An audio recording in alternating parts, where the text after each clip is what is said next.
Ouais, c'est une soirée difficile. Après, bon, c'est le foot d'aujourd'hui où un quatrième arbitre sur la tête de Mounier te dit non, il n'y a pas de main, on a checké, il n'y a pas de main. Après, quand nous on la revoit, on dit mais tiens, mais ils nous prennent pour des imbéciles ou ils nous prennent pour, je sais pas. Et puis après, alors le carton rouge Pierre Lesmelou, je préfère même pas en parler parce que je croyais que les arbitres étaient là pour protéger les joueurs, mais a priori, non seulement il subit la faute, mais après en plus il est sanctionné. Donc on est pris pour des imbéciles en fait, c'est tout.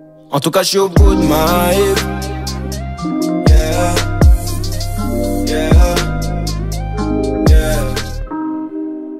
Salut à tous, bienvenue dans la quotidienne. Si vous étiez devant Lyon-Brest ce week-end, vous avez peut-être vécu le match de l'année en Ligue 1, mais aussi peut-être le scandale de l'année. Éric Roy, le coach du Stade brestois, qui était assez remonté en conférence de presse et pour cause, défaite de son équipe 4-3 au Groupama Stadium. But de la victoire inscrit sur penalty par Maitland Niles à la 105e minute de jeu. L'OL qui gagne ce match après avoir été mené 3-1 par les Bretons. Donc bon, victoire assez incroyable quand même pour les supporters lyonnais, mais cette victoire, elle est entachée par plusieurs situations d'arbitrage qui ont beaucoup fait parler. Une main assez claire de Matic dans la surface de réparation qui n'a pas été signalée. Un carton rouge pour Pierre Lesmelou. Bref, pas mal de situations litigieuses. Mais Éric Roy, lui, il sait que le métier d'arbitre, il est difficile. Mais bon, avec la vidéo maintenant, il devrait plus trop y avoir de doute quand même. Moi, je suis complètement conscient que le métier d'arbitre, c'est un métier très difficile et que c'est impossible de tout voir. Mais maintenant, puisqu'on a la technologie qui permet justement de réguler ce genre de choses, je comprends pas quand le quatrième arbitre me dit on a checké et il n'y a pas main sur la tête de Mounier. C'est qu'il y a des gens en plus derrière l'arbitre qui peuvent effectivement réparer ce genre d'erreur. Mais je sais pas ce qu'ils font. Et c'est notre question du jour, l'équipe. Que pensez-vous de la VAR actuellement? Elle est beaucoup critiquée, mais est-ce qu'elle est encore efficace? Dites-moi tout en commentaire et demain, on en sélectionnera 2 d'entre vous. Un petit point sur le classement de la Ligue 1. Avec cette victoire, Lyon est plus que jamais aux portes des places européennes, à 2 petits points de Lens qui stagne à la 6e place suite à sa défaite à Metz. Les clubs engagés en Coupe d'Europe cette semaine n'ont pas joué, mais ça va se taper fort pour le top 5, donc on risque de bien se régaler. Et tiens, avant de voir ce qui s'est passé en Allemagne ce week-end, on va rester un petit peu en Ligue 1, car l'équipe a sorti samedi quelques indiscrétions concernant les derniers mois de Neymar au Paris Saint-Germain. Ça viendrait d'un proche du club qui aurait côtoyé tous les joueurs et il a révélé pas mal de dingueries sur le comportement du Brésilien. Déjà, il serait arrivé plusieurs fois alcoolisé aux entraînements vers la fin de son aventure à Paris, mais il aurait aussi été à l'origine d'une grosse altercation avec le jeune Ismaël Garbi. Cette même source raconte que le Ney s'en serait pris à lui après une phase d'entraînement avec une balayette et un coup dans la tête. Elle précise même que Kylian Mbappé aurait perdu tout le respect qu'il avait pour le Brésilien. Bon après, à vous de voir si ces déclarations sont véridiques ou pas, mais en tout cas Neymar, il est bien loin de tout ça et il est de plus en plus proche de revenir sur les terrains avec Al Hilal.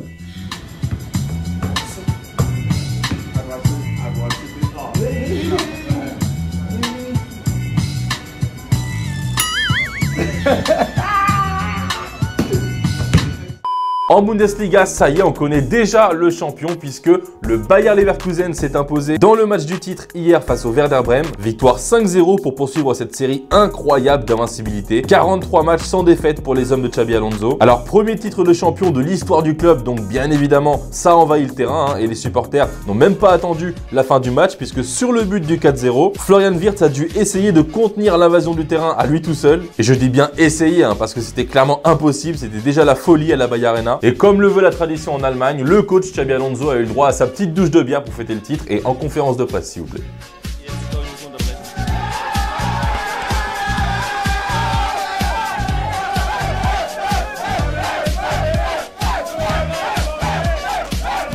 Le Bayer qui est encore engagé dans toutes les compétitions puisqu'ils sont en finale de la Coupe d'Allemagne est bien engagé pour se qualifier en demi-finale de l'Europa League. Et parmi tous les joueurs qui marchent sur l'eau cette saison, il y en a un qui crée la sensation, c'est Florian Wirtz, 16 buts et 18 passes décisives, toutes compétitions confondues. Alors il crée la sensation chez une communauté plus particulièrement, les fans du Barça. Ouais, parce qu'il y a quelques années, il avait déclaré au micro de Sport Bild que son rêve, c'était de jouer au FC Barcelone. Donc qu'est-ce que les supporters catalans ont fait?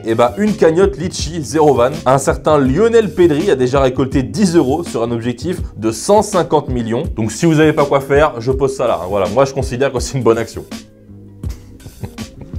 N'est-ce pas?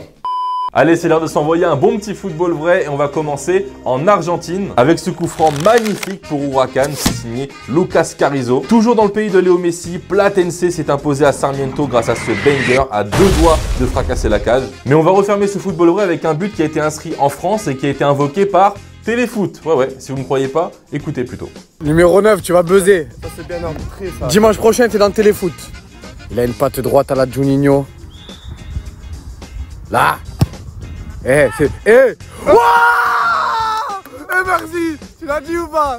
Tu vas passer dans Téléfoot, mon garçon. En Angleterre, c'était le festival des chokes ce week-end parce que si Manchester City s'est baladé face à Luton, victoire 5-1, et les deux autres concurrents au titre ont perdu. Tout d'abord, défaite d'Arsenal à domicile face à Aston Villa, face à leur ancien coach, Unai Emery. Et même si les Gunners sont deuxièmes à 2 petits points seulement de Manchester City, certains supporters n'y croient déjà plus. Ça y est, c'était la défaite de trop. Manchester City have just won the league. You feel that's it? Real talk. Liverpool, done. Arsenal, done. Move on to the Champions League, man. It's done. Man City are not losing another game.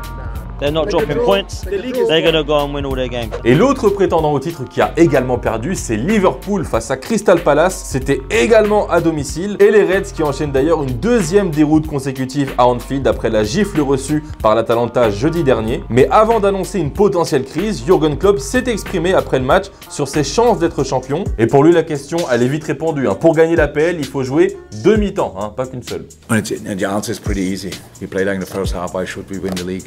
If we play like in the second half, we can win football games. Then we will see how many we can win, and then we will see what we have to be around when the other guys now struggle, if they struggle. Et d'ailleurs, vendredi, Licia vous demandait ce que Jürgen Klopp devait changer à Liverpool pour se qualifier en demi-finale de l'Europa League. Et pour toi, Ninjemi, il doit faire plus confiance aux grands joueurs plutôt qu'à l'équipe B. Et après, il faut voir la magie comme à Barcelone. Perso, je vois pas du tout de quel match tu veux parler. Mais pour toi, Paolo, il faut rien changer. Comme ça, l'OM sera tranquille en demi-finale. Bon, alors pas sûr que ce soit tranquille face à l'Atalanta, mais déjà, il faudrait peut-être s'assurer d'être tranquille face à Benfica au Vélodrome. Peut-être. Demain, c'est déjà les quarts de finale retour de la Ligue des Champions avec Dortmund Atlético et PSG Barça. Le Barça qui s'est d'ailleurs imposé ce week-end à Cadiz 1-0. Et après le match, comme à peu près chaque week-end, on a demandé à Xavi s'il pouvait revenir sur sa décision de quitter le club à la fin de la saison. Et alors là, non seulement il a fait changer la question du journaliste, mais il nous a aussi offert une petite leçon de philosophie. C'est cadeau. No hace falta ni que me lo preguntes. Ya os he respondido en cada rueda de prensa. No cambia nada. Si quieres cambiar la pregunta, estás a tiempo. ¿Sí?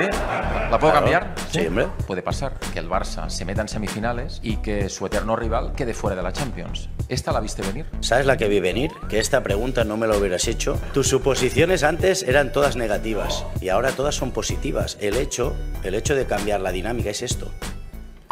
Et voilà les amis, c'est la fin de la quotidienne, j'espère que vous avez passé un bon moment avec nous. On va se quitter avec un petit extrait de notre nouvelle vidéo dans ma zone avec le combattant Baki. C'est sorti ce week-end sur la chaîne, donc c'est totalement dispo si vous voulez aller voir la vidéo en intégralité. Voilà, prenez soin de vous et on se retrouve demain. Salut. J'ai un petit jeu pour toi Baki. Ouais.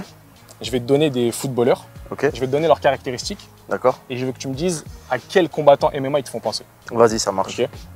On va commencer par, si je te dis jeune, rapide et efficace comme Mbappé, tu penses à qui? En fait, déjà, je sais pas si tu connais, dans le MMA, il y a un gars qui s'appelle Saladin Parnasse. Bien sûr. Et il a un surnom, on l'appelle le Kylian Mbappé du MMA. Qui d'autre va prendre cette place-là que Saladin Parnasse? Elle lui revient totalement. C'est vrai. Si je te dis grand, puissant et efficace comme Haaland, tu penses à qui? Alex Pereira. Okay. Il a vraiment cette caractéristique-là, on dirait vraiment qu'il est dur, tu vois. Ouais. Et surtout, en plus d'être dur, il est vraiment très technique. Là, on a vraiment un mec qui met des setups en place, etc. pour placer ses meilleurs coups. Ouais, moi, je vois bien Alex Pereira. Ouais. Ok. Si je te dis grand, technique et précis comme Pogba. John Jones, peut-être. John Jones, c'est vraiment la technique, le vice, tu vois. Coup dans le genou, les oblique kicks, comme on dit.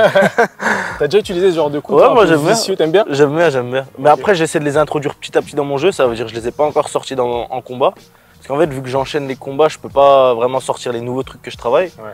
Mais s'il y a une séquence où je combats pas pendant quelques mois, on va sûrement me revoir avec des techniques qui viennent d'ailleurs. Des techniques interdites. Exactement.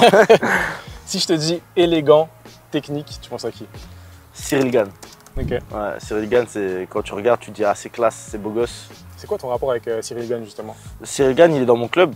On s'entraîne au même endroit et tout. C'est actuellement le Français qui a fait le plus gros parcours, je dirais. C'était votre programme avec Winamax. Winamax, le plus important, c'est de gagner.